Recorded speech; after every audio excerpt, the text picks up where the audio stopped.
Assalomu alaykum hurmatli samarqandliklar, hurmatli ijtimoiy tarmoq kuzatuvchilari. Barchamizga ma'lumki, O'zbekiston 2030 strategiyasiga muvofiq 2030-yilga qadar nodavlat sektor ulushini 85% ga yetkazish va davlat ishtirokidagi korxonalarni 6 barobarga qisqartirish bo'yicha vazifalar belgilab berilgan.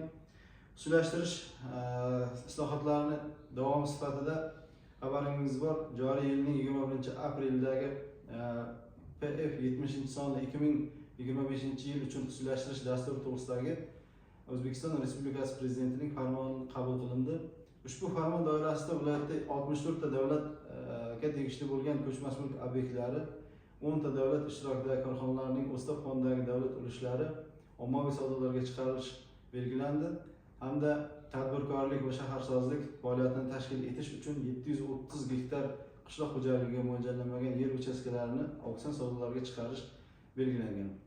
O'zbekiston Respublikasi davlat mulkini xususlashtirish to'g'risidagi qonun talablariga muvofiq xususlashtirish dasturi asosida davlat mulkini xususlashtirish bo'yicha yo'l xaritasi ishlab chiqilib, viloyat hokimligi hamda davlat aktivlarini boshqarish agentligi tomonidan ushbu yo'l xaritasi tasdiqlandi va ushbu xususlashtirish dasturi ijrosini ta'minlash bo'yicha ishlar boshlandi. Joriy yilning o'tgan davrida jami 17 ta davlat aktivlari 74 milliard 900 million so'm baholangan boshlang'ich narxda auksion savdolariga chiqarilgan hamda yil boshidan savdoda turgan va savdoga chiqarilgan obyektlarning 29 tasi jami 28 milliard 100 million so'mga sotilishi ta'minlandi. Shuningdek, jami maydoni 552 gektar bo'lgan 637 ta lotlardan iborat bo'lgan qishloq xo'jaligiga mo'ljallanmagan yer uchastkalari 58 milliard 300 million so'm boshlang'ich narxda auksion savdolariga chiqarilib, auksion savdolarida ushbu yer maydonlaridan 116,4 gektar yer maydonlari, ya'ni 836 ta lotlardan iborat bo'lgan yer uchastkalari 54 milliard 500 million so'mga sotilishi ta'minlandi. Davlat mulki obyektlari hamda qishloq xo'jaligiga mo'ljallanmagan yer maydonlarini sotish hisobidan yil boshidan 136 milliard 800 million so'm byudjetga tushumlar tushirilishi ta'minlandi. Shundan 120 milliard 900 million so'm davlat aktivlari va 15 milliard 900 million so'm qishloq xo'jaligiga mo'ljallanmagan yer uchastkalari hissasiga to'g'ri keladi. Shu bilan birga mazkur farmonga asosan davlat mulkini xususlashtirish va ijaraga olishda imtiyozlar, yangi mexanizmlar hamda kafolatlar bo'yicha bir qancha yangi tartib va normalar joriy qilindi. Jumladan, davlat aktivlarini xususlashtirishni jadallashtirish maqsadida maydoni 10 ming kvadrat metrgacha bo'lgan davlat mulki obyektlari Vazirlar Mahkamasi tomonidan belgilanadigan tartib asosida yuqori texnologiyali mahsulotlar ishlab chiqaradigan tadbirkorlik subyektlariga 5 yil muddatga to'g'ridan-to'g'ri tekin foydalanishga beriladi hamda shartnoma shartlari bajarilgan taqdirda ushbu tadbirkorlik subyektlariga baholangan qiymatda to'g'ridan-to'g'ri sotilishi belgilandi.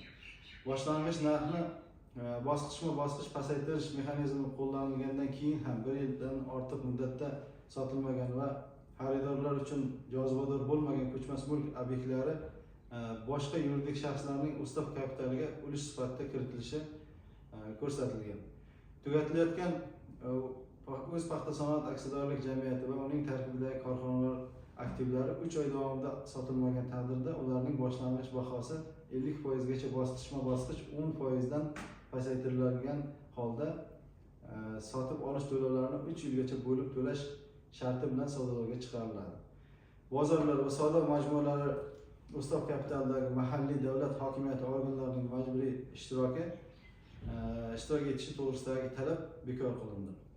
Yer uchastkalari sotilishini jadallashtirish maqsadida ochiq elektron onlayn auksion savdolari orqali ijara huquqi asosida sotib olingan qishloq xo'jaligiga mo'ljallanmagan yer uchastkalari, agar ular yer uchastkasi realizatsiya qilinganidan keyin tasdiqlangan bosh reja, aholi punktlari qismlarini batafsil rejalashtirish loyihalari yoki hududlarni kompleks rivojlantirish va rejalashtirish bo'yicha boshqa hujjatlarga muvofiq bo'lsa va yer ijara shartnomasida boshqa shartlar nazarda tutilmagan bo'lsa, yer uchastkasi uchun to'lovlar to'liq to'langandan keyin O'zbekiston Respublikasi fuqarolari va yuridik shaxslari tomonidan xususlashtirilishiga yo'l qo'yiladi.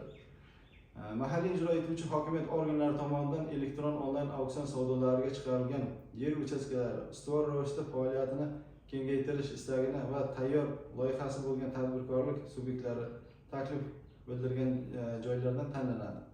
Elektron onlayn auksion savdolarida turgan maydoni kichik bo'lgan yonma-yon turgan yer uchastkalari shaharsozlik normalaridan kelib chiqqan holda birlashtirilib qo'shimcha kelishuvlarsiz qayta auksion savdolariga chiqariladi.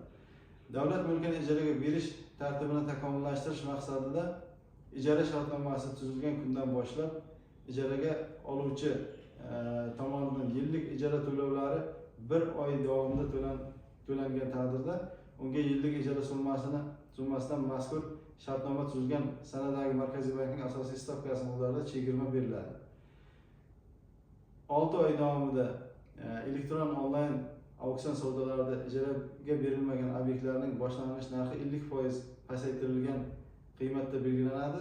Bunda boshlang'ich narx pasaytirilganda ham ijaraga berilmasa ushbu auksion unda bir kishi bitta talabgor qatnashgan taqdirda ham istisno tariqasida o'tkazilishi belgilab qo'yildi. Bugungi brifingimizda sizlarga yetkazmoqchi bo'lgan axborotlar shulardan iborat edi. E'tiboringiz uchun rahmat.